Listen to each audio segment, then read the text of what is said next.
Assalamualaikum warahmatullahi wabarakatuh.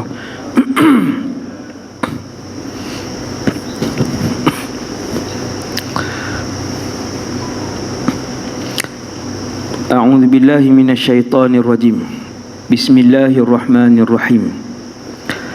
Alhamdulillahi rabbil alamin. Wa afdalus salati wa atammut taslim ala sayyidina wa habibina Muhammad ibn Abdillahil amin wa ala ali kullin wa sahbi kullin ajma'in. Wa la hawla wa la quwwata illa billah al-aliyyil azim. Wa la hawla wa la quwwata illa billah al-aliyyil azim. Wala hawla wala quwwata illa billah al-aliyyil azim. Amma ba'd. Pertama sekali, yang belum niat i'tikaf, nawaitul i'tikaf fi hadzal masjid sunnatan lillahi ta'ala. Yang keduanya, radina billahi rabba wa bil islami dina wa bi Muhammadin Rasulah sallallahu alaihi wasallam. Kami redha Allah Tuhan kami redha Islam cara hidup kami redha bahawa Muhammad sallallahu alaihi wasallam seorang rasul. Terima kasih pada pengacara majlis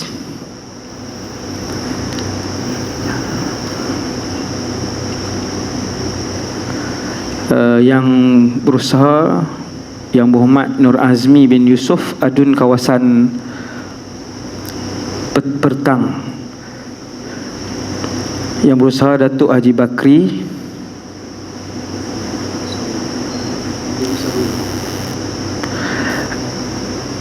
Ahli Majlis Kerajaan Negeri Merangkap Adun Kelawang, Tuan Haji Mak Nur bin Mak Yatim, pengurusi masjid,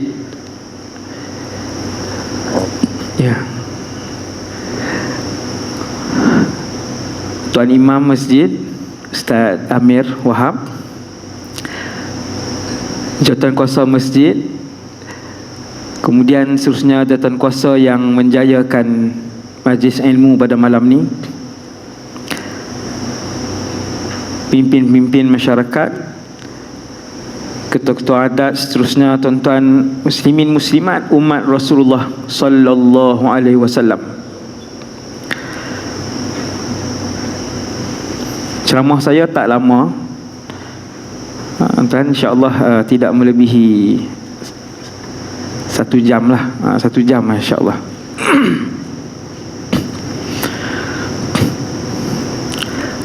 Alhamdulillah, syukur kepada Allah SWT. Pada malam ni kita menzahirkan kepada Allah Subhanahu Wa Taala kegembiraan kita dengan bulan sambutan ulang tahun kelahiran Rasulullah sallallahu alaihi wasallam. Kegembiraan yang seperti ini disambut oleh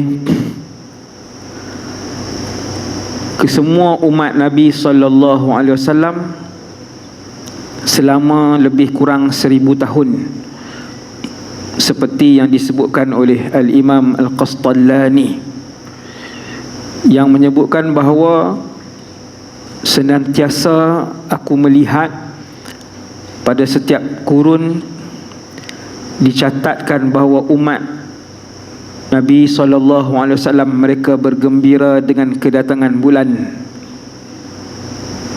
Rabiul Awal. Umat Nabi Muhammad 1500 tahun. Selama 1000 tahun umat Rasulullah bersama dengan ulama-ulama mereka merayakan ulang tahun kelahiran Rasulullah sallallahu alaihi wasallam pada bulan Rabiul Awal, dan suasana ini direkodkan oleh para ulama pada setiap kurun yang mereka hidup. Iblis la'anatullah menggelupur dan meraung 3 kali. Yang pertama, pada hari dia dilaknat oleh Allah, meraung-raung dia. Dia ada suara. Suara iblis ni dia mempunyai suara. Dia ada fizikal dia. Dia ada rupa bentuk dia. Dia ada fizikal, seperti mana manusia ada muka, ada badan. Maka iblis meraung-raung, meronta-ronta selama 3 kali. Yang pertama, pada hari beliau dilaknat, la'anahullah. Yang kedua, ketika mana turunnya suratul Fatihah. Ini kelebihan surah Fatihah yang Imam sebut tadi ni, Al-Fatihah banyak kali kan. Ini kelebihan dia. Raja surah. Daripada 114 surah, tuan-tuan, raja surah Al-Fatihah.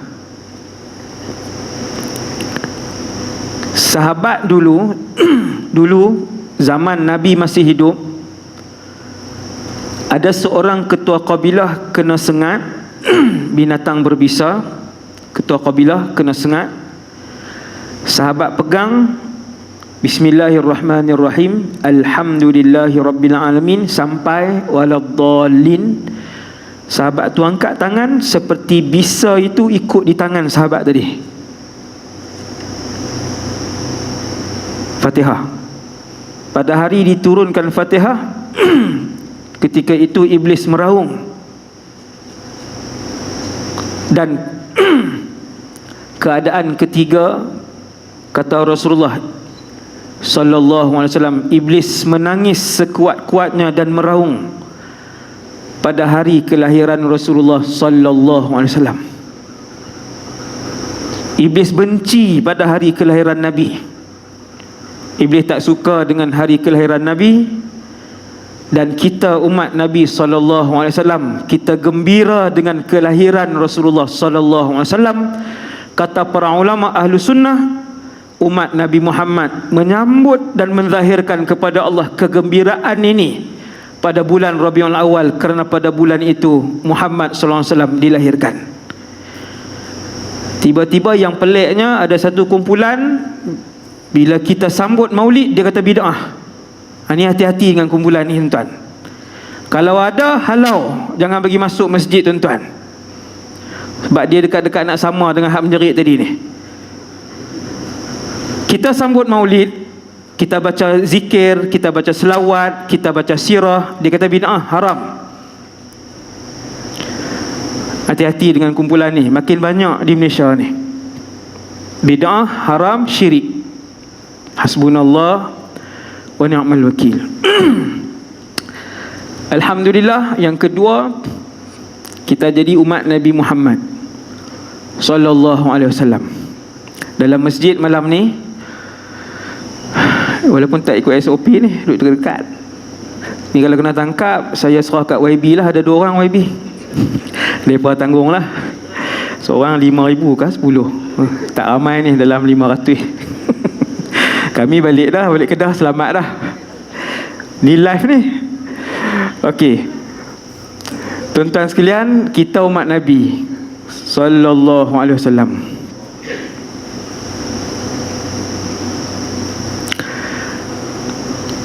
ada 2 cara Nabi kenal saya dan tuan-tuan.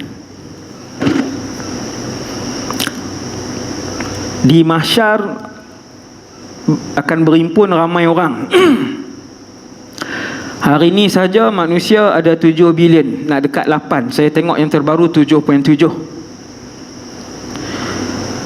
Nak dekat 8 bilion manusia. Di Malaysia ada 30 juta. Nak pi ke 1 bilion, dia kena cukup 1000 juta baru sebilion. Hari ini ada 7 bilion.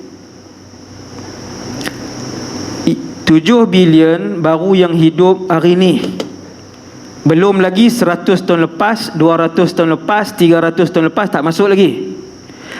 7 bilion ini kalau berdiri di semenanjung Malaysia ni, tak cukup tanah. Berdiri saja, bukan buat rumah. Saya nak bagi tuan-tuan nampak ni. Nabi tuan-tuan nampak mahsyar. Saya pun tak nampak, tapi kita baca hadis je. 7 bilion ni kalau berdiri saja di semenanjung ni tak cukup, tak muat. Kalau semua daripada Nabi Adam sampai kiamat berdiri, luas.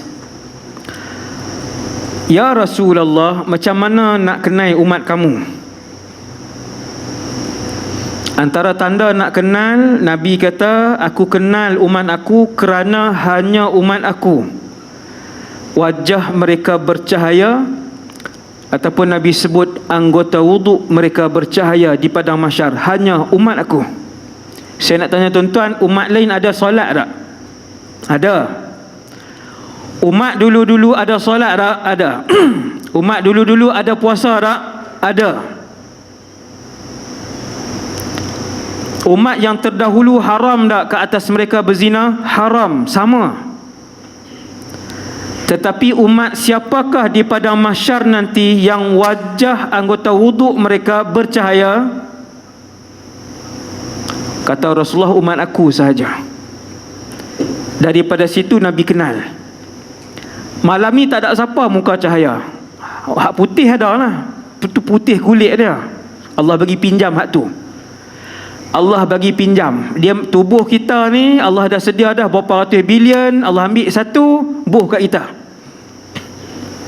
Yang gemuk, yang kurus, yang hitam, yang putih, yang tinggi, yang rendah, bangsa Melayu, bangsa Cina, yang tu Tuhan tak kira, Tuhan tak tanya. Yang tu aku bagi pinjam je untuk aku letakkan roh. Kerana yang Allah akan lihat adalah roh itu. Sebab tu bila mati, tubuh ni hang yang di Pertuan Agong ke, hang YB ke, hang Menteri Besar ke, kami simpan bawah tanah. Kami tak bawa, kami tak muliakan dah kamu. Jam pun kami tak bubuh dah. Sebab tubuh ni Allah Ta'ala nak beritahu kat saya dan kita semua, aku bagi pinjam.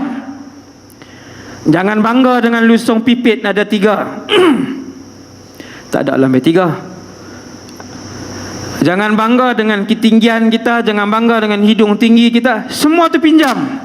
Dan jangan sedih dengan kehodohan muka kita.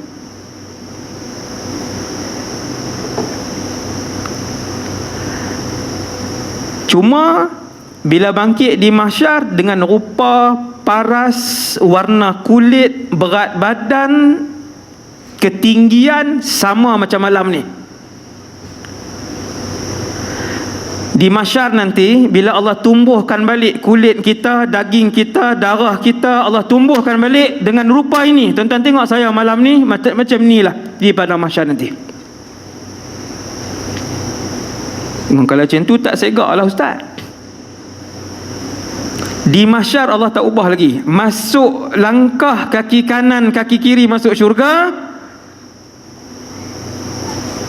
Allah Ta'ala ubah muka kita. Tapak muka yang asal tapi dia jadi segak. Ada tak hari ni teknologi moden ubah? Ada. Kalau manusia boleh buat, Allah, kalau manusia boleh buat daripada rupa yang tak elok kepada rupa yang elok, di Korea, di Thailand, di Australia, di Singapura ada pembedahan ni. Ubah muka. Tapak muka yang sama dia ubah jadi elok. Manusia boleh buat, Allah Azza wa Jalla lagi boleh buat. Cuma Nabi nak sebut kepada saya dan kita semua, aku kenal kamu kerana hanya umat aku sahaja anggota wuduk mereka bercahaya. Sebab tu tuan-tuan, pesan kepada ahli keluarga untuk tidak tinggalkan solat. Mesti kena jaga semayang. Kalau yang ada anak 30 dah ustaz, tak semayang dah ustaz. Jumaat pun tak pergi. Usaha yang kita boleh buat, tegur. Kerana dengan tegur dan sampaikan, bagi tahu kat dia semayang, kena semayang. bagi tahu dan tegur itu akan dimaafkan oleh Allah SWT. Allah tak persoal dah kita. Kita baru hari ni sedar, baru hari ni nak bentuk anak kita, tapi terlambat dah, 20 lebih dah. Tak ada satu waktu pun dia solat. Macam mana kita dengan Allah? Kita dengan Allah, kita tetap tegur dia sampai kita mati.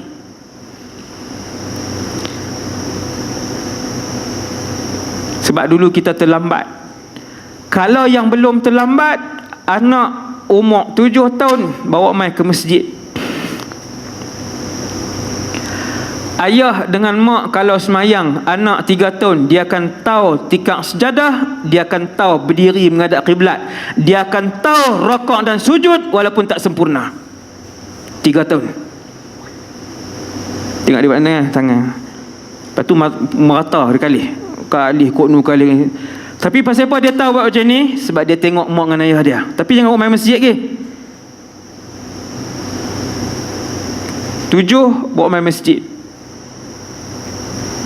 Sampai 10 bawa main masjid. Rasulullah jamin takkan tinggal solat sampai dia mati. Takkan tinggal. Nabi jamin, tuan-tuan. Nabi jamin. Dan ini yang kita tengok dalam kehidupan kita. Ini yang saya dan tuan-tuan tengok dalam kehidupan kita. Sesiapa yang menjaga perilaku ibadah anak-anak mereka, tutup aurat, jaga semayang daripada 7 sampai 10, dia jaga tiap-tiap waktu, anak itu takkan lunturkan tudung dia walaupun ibu dia meninggal awal ataupun ayah dia meninggal awal. Dia takkan buang, dia takkan tanggalkan. Mendidik anak biarlah dari Melayu pun ada sebut kan adik kita. Yang kedua, Nabi kenal kita sebagai umat Rasulullah sallallahu alaihi wasallam. Tuan-tuan, kenal saya, kenal tuan-tuan, iaitulah setiap kali kita berselawat kepada Rasulullah sallallahu alaihi wasallam, ada satu orang malaikat, dia nanti pergi bagi tahu ke Nabi nama kita dan nama ayah kita.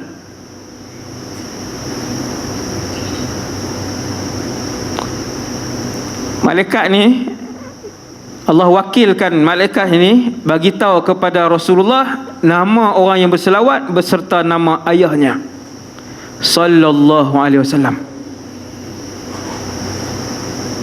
Maulid buat tiap-tiap bulan, tak Rabiul Awal pun buat maulid. Tapi semayang tak main berjemaah di masjid, yang tu tertipu oleh syaitan. Ini kaedah saya beritahu. Rajin selawat, qasidah, usung gendang pergi merata. Tepuk tahun ni, ridak belah sini, ridak belah sini, ridak. Semayang tak pergi berjemaah. Sunnah siapa? Tak main masjid, itu tertipu. Hati-hati. Tertipu dengan syaitan. Cinta kita kepada selawat, kepada qasidah, kepada Rasulullah, mesti kita adalah orang yang paling rapat dengan sunnah Nabi sallallahu alaihi wasallam. Mesti yang paling rapat. Dia yang paling banyak maulid, dia yang paling banyak selawat, tasbihnya panjang. Tapi dia yang duk pukul isteri dia. Itu sunnah siapa? Kamu berselawat kepada siapa? Kata Sayyidatuna Aisyah, ma daraba Rasulullah imra'atan qat. 11 seorang isteri, seorang pun, kata Sayyidatuna Aisyah, Nabi tak pernah sentuh, pukul. Ma daraba Rasulullah. 11 seorang isteri, bukan 2 tau. 2 pun selera dah, 4 pun selera dah. Kata Sayyidina Aisyah, Nabi tak pernah sentuh kami, pukul kami. Wa ma rafa'a sautahu sallallahu alaihi wasallam, angkat suara pun tak pernah. Kita tiap-tiap minggu jerkah. Sunnah siapa? Kamu selawat banyak, selawat kepada siapa? Kamu ikut siapa? Rasul kamu bukan begitu. Kamu banyakkan selawat, Rasul kamu bukan begitu. Lebih utama daripada banyak selawat, ikut sunnah Nabi dan cara hidup Nabi sallallahu alaihi wasallam. Itu yang betul. Alaihi salatu wassalam. Manusia yang paling banyak Allah uji Rasulullah. Asyaddun nasi bala'an al-anbiya thumma al-amthal fal-amthal. Orang yang paling banyak Allah uji bukan saya, bukan tuan-tuan, Nabi. Banyak ujian Nabi. Tuan-tuan nak kenal Rasulullah, kena tengok sirah. Mesti kena dengar sirah. Baru kita tahu kenapa Allah sayang Nabi sallallahu alaihi wasallam. Nabi manusia biasa macam kita. Ada perasaan marah, ada perasaan sedih, ada perasaan gembira, ada perasaan jemu. Manusia sama. Nabi buang air kecil, Nabi buang air besar, Nabi ada kahak. Manusia biasa. Kalau Nabi berjalan jauh, Nabi letih, Nabi tak pernah terbang kecuali dalam peristiwa Isra wal Mi'raj. Saya nak beritahu kat tuan-tuan, Nabi manusia biasa. Tuan-tuan tak boleh. Saya dan kita, dulu saya kecil, saya kata Nabi tak apalah.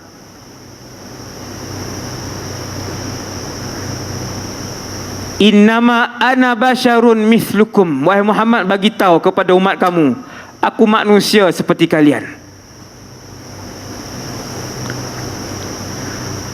Adil tak tuan-tuan? Adil. Kita manusia, Rasulullah manusia. Kita berkahwin, Nabi berkahwin.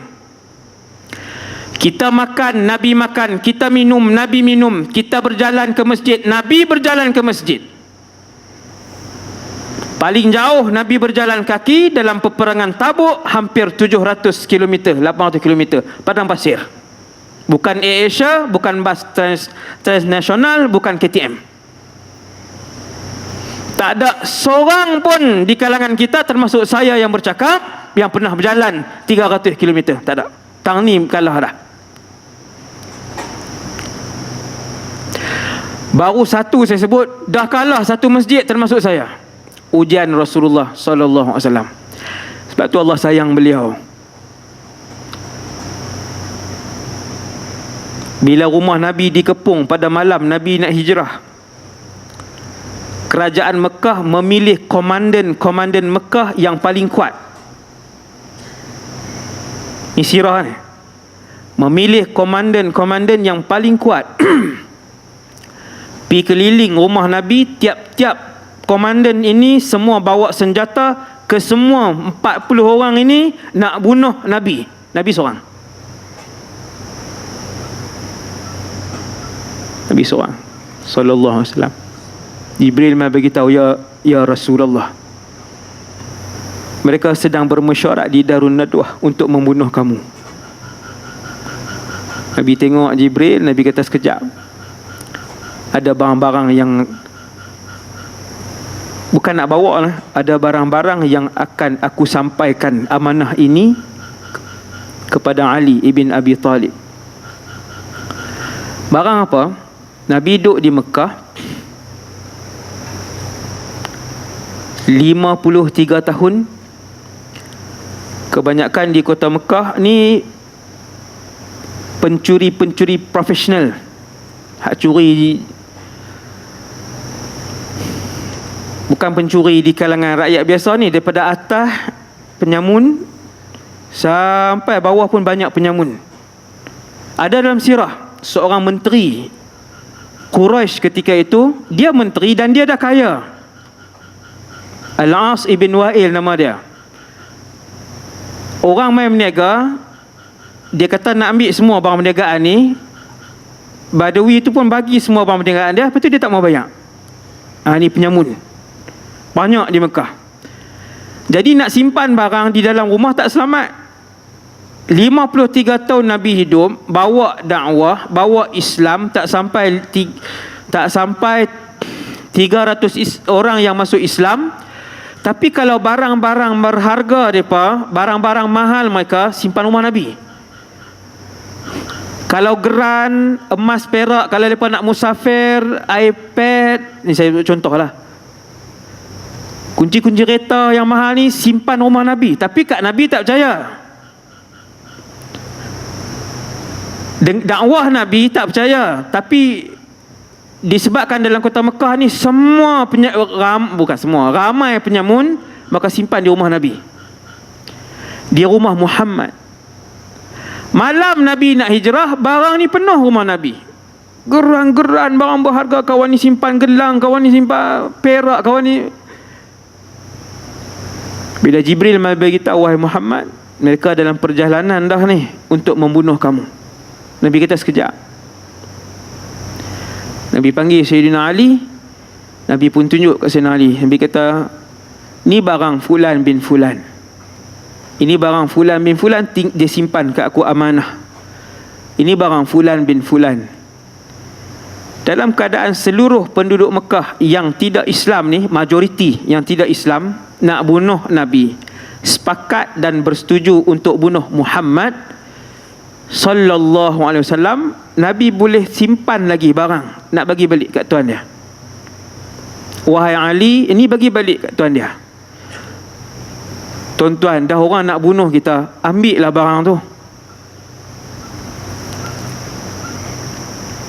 Wahai Ali, bagi balik. Ni semua hak orang. Ni barang dia ni. Ini barang fulan. Ni barang fulan. Ni barang fulan. Tak sempat keluar. Komandan ni dah keliling rumah Nabi. Tuan-tuan, kalau Jibril hembus je, dia tak payah keluarkan pedang. Jibril ni makhluk Allah yang besar, sayap dia saja menutup timur dan barat. Kalau dia bersin, contohlah ni, 40 orang tu terpelanting ke Amerika Syarikat, dia tak payah keluarkan pedang, dia bersin je. Nabi tak minta tolong Jibril. Nabi keluar daripada pintu depan. Bismillahirrahmanirrahim. Yasin wal Qur'anil Hakim, innaka laminal mursalin, sampai ayat 8. Wa ja'alna min baini aydihim saddan, dan kami jadikan di antara depan mereka itu satu pelindung, tak nampak. Wa min khalfihim saddan, di belakang mereka pun kami tutup, sampai ayat fa'aghshaynahum fahum la yubsirun, dan mereka tidak nampak. Nabi buka pintu, Nabi keluar. Pembunuh upahan Nabi, assassin. Ni bukan diambil orang-orang biasa. Yang dipilih ni semua panglima-panglima kabilah. Semua duk pegang pedang, duk pegang tombak, duk macam tu. Nabi lalu. Seorang-seorang Nabi tengok muka orang yang nak bunuh dia. Tuan-tuan nak buat apa tuan-tuan? Kawan tu berlawan dengan kita. Berlawan-berlawan, dia terpijak longkang, jatuh. Tadi ni duk berlawan ni, baru tak ada nak bubuh buah pertama, tak ada lagi, dia jatuh. Takkan kita nak kata hulurkan tangan, mai nak angkat. Dia berlawan, bertumbuk dengan kita, bergaduh, dia jatuh, kita nak suar tangan kat dia. Itulah Rasulullah sallallahu alaihi wasallam, raja akhlak.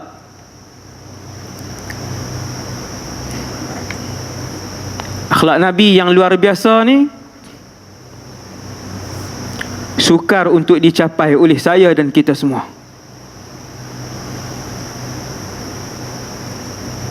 Tapi Allah Subhanahu wa taala arahkan, laqad kana lakum fi rasulillahi uswatun hasanah.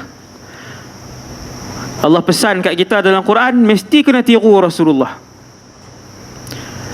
Nak capai 100 markah macam Nabi, saya yang bercakap tak mampu, kita semua tak mampu. Tetapi ke arah itu insya-Allah, usaha dan berazam untuk seperti Nabi sallallahu alaihi wasallam. Peristiwa hijrah tuan-tuan, peristiwa hijrah, Nabi tengok orang yang nak bunuh dia. Bila Nabi keluar daripada rumah tu, Nabi tengok seorang-seorang. Seorang pun tidak disentuh oleh Nabi SAW. Nabi hanya ambil pasir, Nabi hanya taburkan di atas kepala mereka pasir sikit je. Nabi nak bagi tahu, tadi Muhammad lalu di depan kalian, lelaki yang kalian nak bunuh tadi, tetapi tidak seorang pun di kalangan kalian yang disentuh oleh Muhammad sallallahu alaihi wasallam. Tak ada siapa sentuh.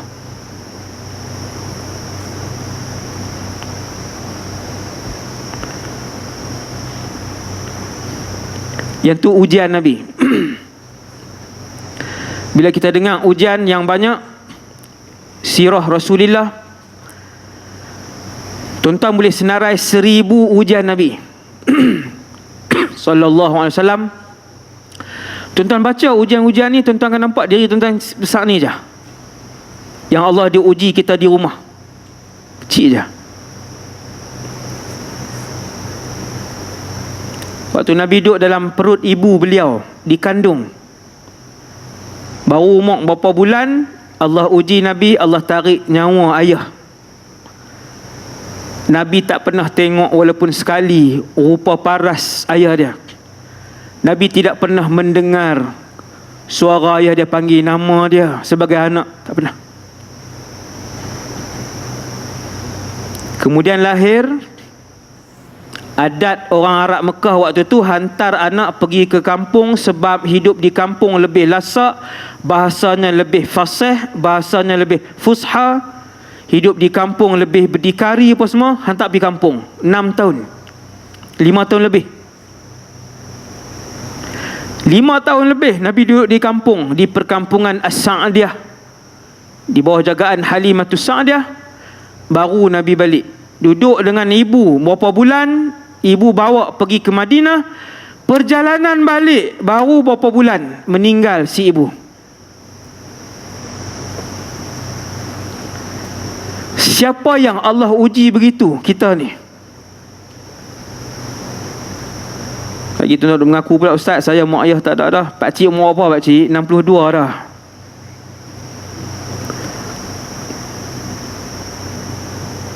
Sallallahu alaihi wasallam. Kahwin, Allah bagi anak ke Nabi, 3 lelaki 4 perempuan. 7 orang tuan-tuan anak Rasulullah. 6 Allah ambil waktu Nabi masih hidup. Angkat tangan siapa yang Allah uji. Macam tu. Baru kita perasan malam ni kenapa Allah mengasihi Rasulullah sallallahu alaihi wasallam. Allah bagi ke Nabi anak 7 anak. Tuan-tuan, kita manusia biasa pun sayang anak. Kita manusia biasa tengok anak kita jatuh berdarah, dia menangis, kita menangis, air mata kita turun. Orang yang tinggi kasih, hati keras ni dia tak heran lah. Orang yang tinggi kasih ke anak ni, anak dia jatuh, luka, anak dia menangis, dia menangis. Itu kita manusia biasa. Rasulullah 7 orang anak Nabi, 6 Allah ambil ketika Nabi masih hidup. Tinggal Fatimah sallallahu alaihi wasallam. Anak lelaki sulung Nabi nama Qasim, meninggal umur setahun lebih tuan, nak dekat 2 tahun. Pandai senyum lagi. Pandai senyum dah. Setahun lebih dah pandai senyum, dah pandai berjalan, dah pandai ikut. Tuan-tuan bayang Rasulullah dengan anak. Allah tengok Nabi yang sedang menyayangi anak beliau. Ayah, Nabi manusia biasa. Kita boleh faham macam mana tinggi kasih kita, rindu kita ke anak. 3 hari keluar, teringat anak. Telefon dengar suara anak. Cik dia buat apa? Cik akan. Cik makan apa? Orang Kedah lah tuan-tuan, dah panggil ceramah orang Kedah. Cik makan apa? Kak cik. Teringat baru 3 hari. tahun lebih Allah bagi Nabi tengok anak, Allah bagi Nabi main dengan anak, Allah bagi Nabi mengasuh anak dia, dukung anak dia, bawa anak dia berjalan. Allah ambil nyawa Qasim. Kata para sahabat, kami melihat Rasulullah menangis seperti anak kecil. Dia manusia. 6 orang Allah ambil. Subhanallah. Kita seorang pun Tuhan tak uji lagi. 6 depan mata Nabi. Ada yang kecil, ada yang dewasa. Orang tanya Rasulullah, bergoyang-goyang tubuh Nabi bila pegang jenazah. Nabi tak meraung, tapi manusia biasa bila dia menangis pun bergoyang tubuh badan dia. Basah janggut Nabi. Allah uji. Bukan seorang, 3 lelaki. Al-Qasim meninggal yang pertama. Lepas tu Nabi dapat Abdullah, pun Allah ambil umur 2 tahun lebih. Kemudian Allah bagi Ibrahim kat Rasulullah, anak pun Allah ambil. Sahabat tanya, ya Rasulullah, kuat tangisan kamu. Nabi SAW kata, tangisan ini rahmat. Nabi nak bagi tahu kat saya dan kita semua, Nabi manusia. Tapi tiap-tiap kali Allah uji, Nabi lulus. Nabi tak ada kencing manis, Ustaz. Kami ni sampai mata tak nampak. Kencing manis kuat. Ubat segenggam Ustaz. Nabi tak apalah, sihat. Tuan-tuan, Nabi pernah diracun. Diracun yang dipanggil summusa, racun seminit. Tuan-tuan sedut seminit, mati. Tinggi racun tu, dan racun tu diimport daripada luar. Tak ada di Mekah, tak ada di Madinah. Sebab tu kena tengok sirah. Patutlah para ulama sayang sungguh dengan Nabi, sebab mereka tahu sejauh mana pengorbanan dan susah Nabi. Susah daripada mula lahir, tuan-tuan, susah Nabi sampai Nabi wafat. Allah tak berhenti uji Nabi. 5-6 hari sebelum Nabi wafat, Nabi ikat kepala dengan kain berwarna kuning kerana sakit yang keterlaluan. Sahabat pegang tubuh Nabi panas, sahabat tarik macam tu. Sahabat kata, ya Rasulullah, kepanasan kamu syadid, berat. Nabi kata, inni u'aku kama yu'akur rajulani minkum. Aku kalau sakit, Allah akan uji aku 2 kali ganda manusia biasa. Itu baru tajuk sakit Nabi sallallahu alaihi wasallam. Dan sebab tu kita memuji Nabi SAW, kerana Allah memuji Rasulullah dan mengangkat kedudukan Nabi sallallahu alaihi wasallam ke satu tempat yang cukup tinggi. Seronok Pak Ustaz boleh duduk syurga, dekat-dekat syurga Nabi. Tuan-tuan tak pernah tanya ke? Syurga ni alam. Tuan-tuan, tadi kita main berjalan, kita makan, pakai baju, kita naik kenderaan, buka pintu, kita hirup udara. Macam mana kehidupan dunia, tuan-tuan, begitulah praktikalnya kehidupan akhirat dalam syurga. Kita akan ada mata dalam syurga, kita boleh melihat, kita bernafas, ada makan, ada nafsu.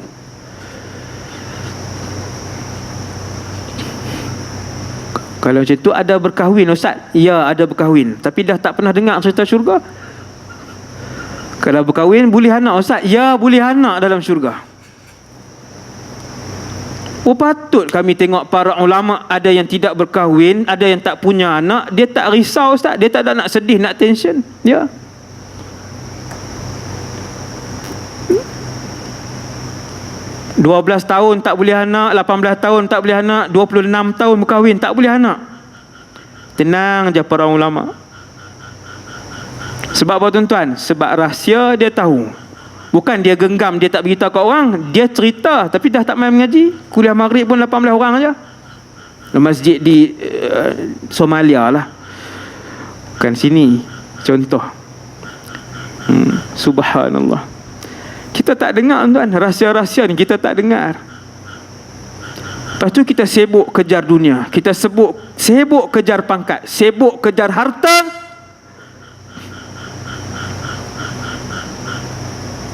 Tak ada bahagian untuk akhirat. Kekayaan itu adalah kekayaan akhirat. Sebanyak mana kebaikan kamu, ibadah kamu, sebanyak itulah gaji kamu nanti dalam syurga. Dalam syurga ada gaji. Cumanya tak ada orang miskin, semua jutawan. Ada orang dia bermula dengan RM1 juta. Ini saja nak bagi tuan-tuan faham. Jutawan.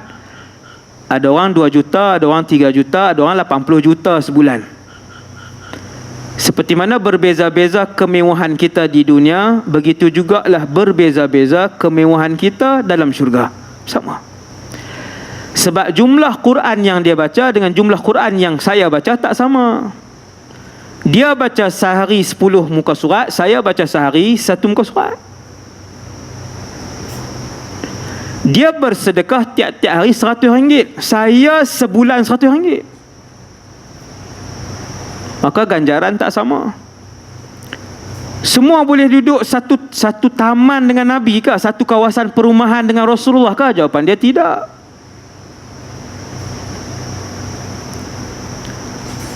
Orang yang hebat, orang yang hebat ialah apabila dia banyak diuji oleh Allah SWT dan kemudian dia lulus ke semua ujian tersebut. Semua orang dalam masjid ni Allah akan uji mengikut kemampuan diri dia. Tuhan tak akan bagi kuota ujian yang lebih. La yukallifullahu nafsan illa wus'aha. Ikut kemampuan. Itu maksud illa wus'aha. Maka bertenanglah wahai umat Rasulullah sekalian. Allah tak akan bagi ujian kecuali mengikut kapasiti kemampuan kita. Kita aja berasa besar sebab kita tak dengar ujian orang lain. Ada orang Allah uji lumpuh sepenuh badan 26 tahun. Siapa jaga dia? Isteri dia jaga. Subhanallah. Kita baru kena gout 2 bulan, macam-macam dah bunyi. Gout ni pun nak kena kat aku juga, kan? Dia boleh duk pergi marah gout tu. Siapa bagi gout tu? Tak boleh berjalan. Dia tak boleh nak pergi pejabat, kena gout 2 bulan lah. Menyumpah-nyumpah hari-hari. Menyumpah siapa tau? Kamu menyumpah siapa? Yang memberikan tu ke tubuh kamu?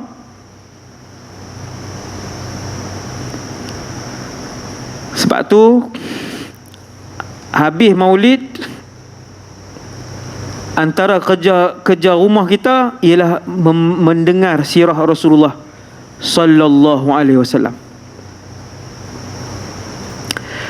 Yang terakhir tuan-tuan untuk malam ni, saya tengok tak ada siapa ubah kaki ni. Saya duduk tunggu kalau ubah je kaki saya nak berhenti lah. Maksudnya lenguh lah. Saya tak apa duduk tani selesa. Kisah yang terakhir ni kisah Rasulullah lah. Saya sebut kisah malam ni 3-4 kisah ni supaya tuan-tuan mencari. Ada 1000 kisah. Malam ni dalam ceramah ni saya sebut 3-4 saja. Kalau sehari tuan-tuan dengar 1, 3 tahun habis. Kalau kuliah sirah sebulan 1, kena pergi baca tepi kubur lah. Tak ada lah, tak sempat. Kisah yang terakhir ni, Nabi jalan. Tengah hari tadi saya tazkirah pun kisah ni juga, kan? Kisah yang sama. Sebab petang tadi saya tak ada nak baca pun. Mereka bawa pergi ronda banyak kampung. Kampung Gapu, Garu, Gagu. Pergi tengok rumah Minang. Jadi balik pun agak lewat sikit. Satu hari Nabi SAW berjalan dengan sahabat. Ini kisah yang terakhir, tuan-tuan nak ubah kaki tak apalah. Memang saya nak berhenti lah. Sallallahu alaihi wasallam. Nabi di Madinah, Nabi keluar dengan beberapa orang sahabat. Nabi keluar dengan Abu Bakar, Umar, Uthman dan beberapa sahabat-sahabat kanan yang lain. Sahabat ada 100,000 lebih. Yang Nabi keluar hari itu kita kata menteri-menteri kanan. Sahabat-sahabat yang paling senior waktu tu keluar bersama Rasulullah. Waktu Nabi nak pergi kepada jenazah seorang lelaki, sahabat juga daripada Ansar, Nabi nak pergi. Dalam perjalanan datang seorang Yahudi,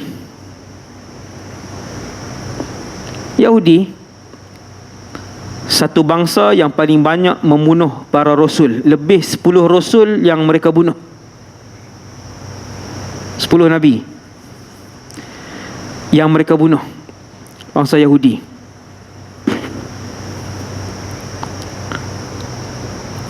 Pernah sekali Nabi umur 9 tahun, Nabi keluar daripada Mekah 9 tahun. Abu Talib bawa pergi berdagang. Nabi lalu di sebuah gereja lama, ada seorang padri, ulama padri nama Bahirah. Dia tengok Nabi dipayungi oleh awan. Waktu tu umur 9.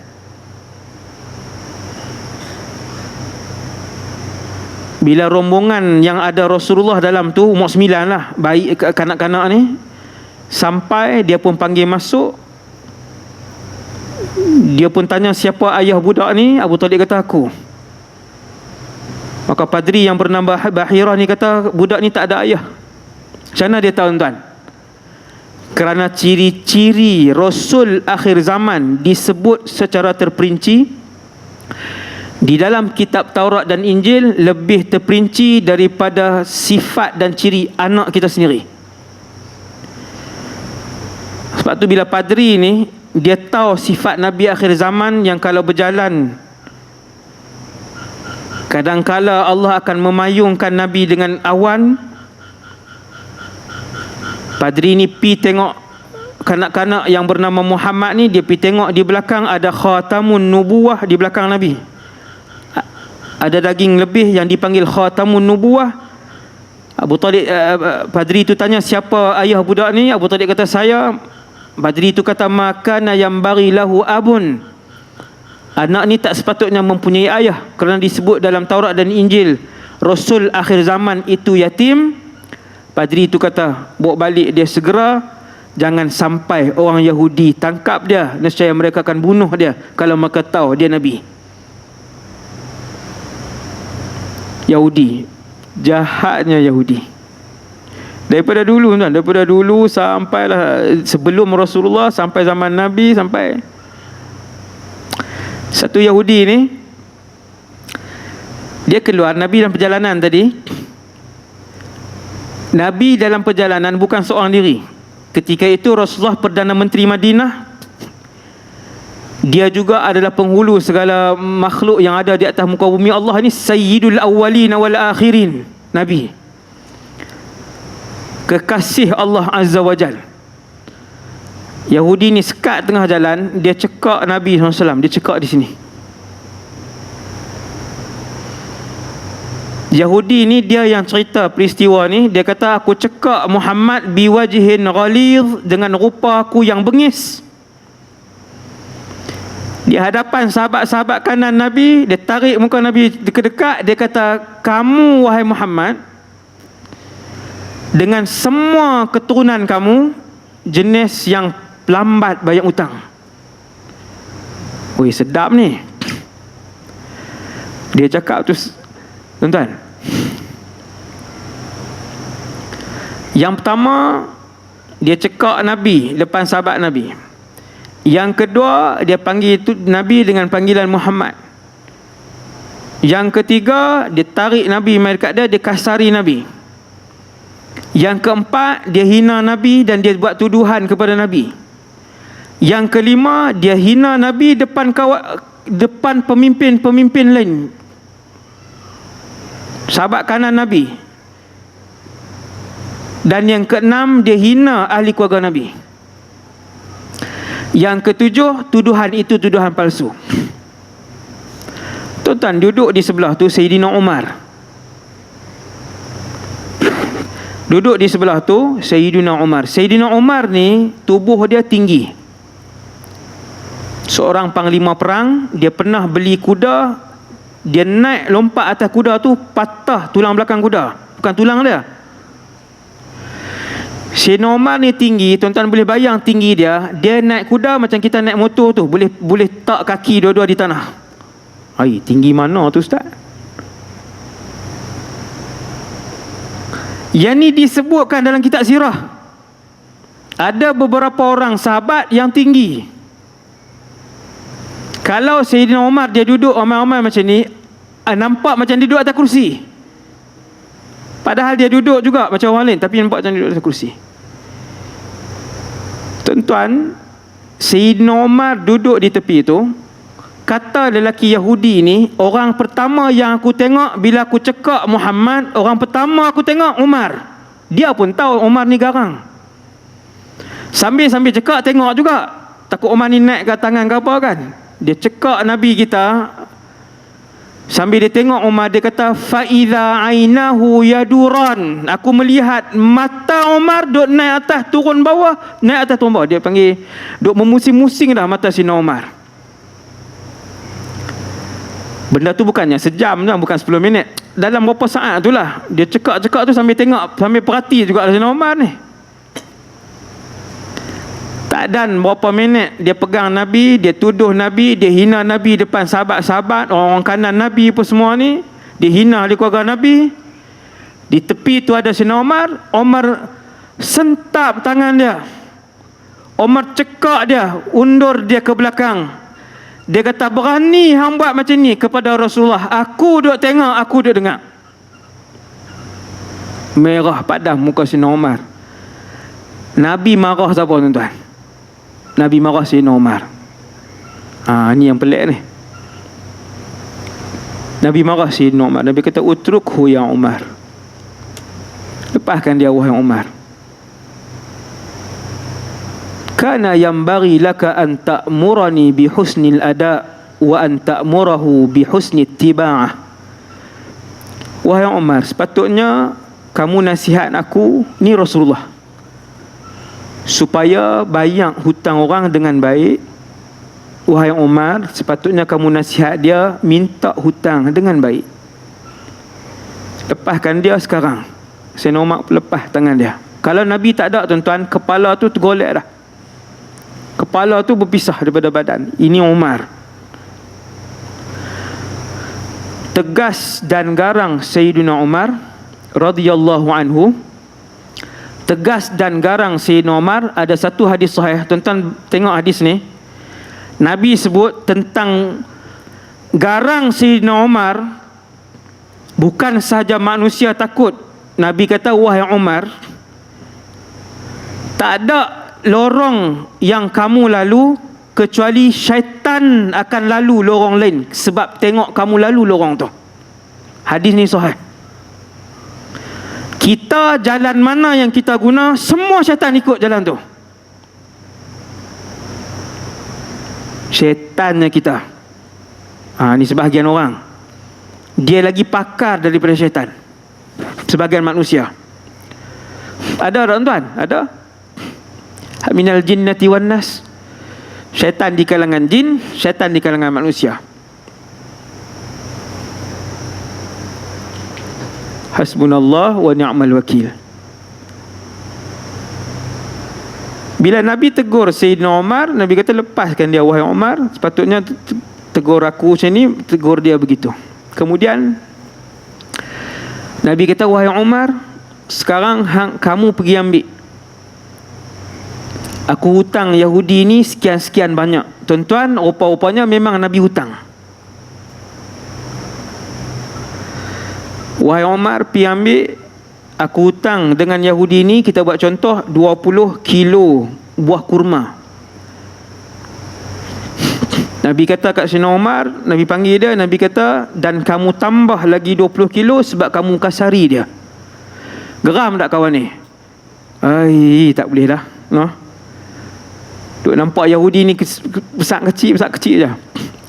Dah lah Nabi salah dia. Nabi suruh lepas, Nabi suruh tambah pula lagi. Sayyidina Umar pun dalam keadaan taat kepada Rasulullah sallallahu alaihi wasallam, pergi. Dia bawa Yahudi tadi pergi. Dia pun ambil 20 kilo yang Nabi hutang tadi. Kemudian dia tambah 20 kilo. Yahudi itu tanya, wahai Umar, dia tak dengar tadi Nabi arah. Yahudi itu tak dengar. Wahai Umar, ma hadhihi ziyadah? Ni hak lebih ni apa? Ma hadhihi ziyadah? Wahai Umar, ni lebih ni apa?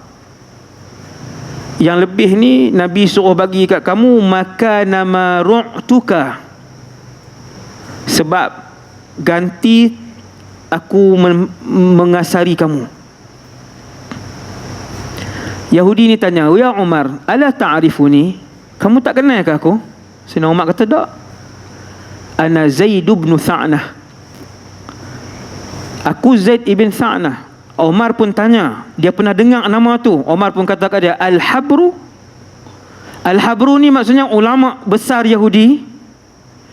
Maksudnya senarai ulama besar Yahudi ni, beberapa orang ketua-ketua ulama Yahudi ni ada, Umar pernah dengar. Dia tak pernah berjumpa depan mata dia. Rupanya yang duduk di depan dia ni Zaid bin Tha'nah, salah seorang ulama besar Yahudi. Sebab tu Umar kata Al-Habru. Dia kata na'am, Al-Habru. Ya, aku Al-Habru. Umar tanya dia, kenapa kamu buat Nabi kami macam ni? Dengan biadab kamu, dengan tipu kamu.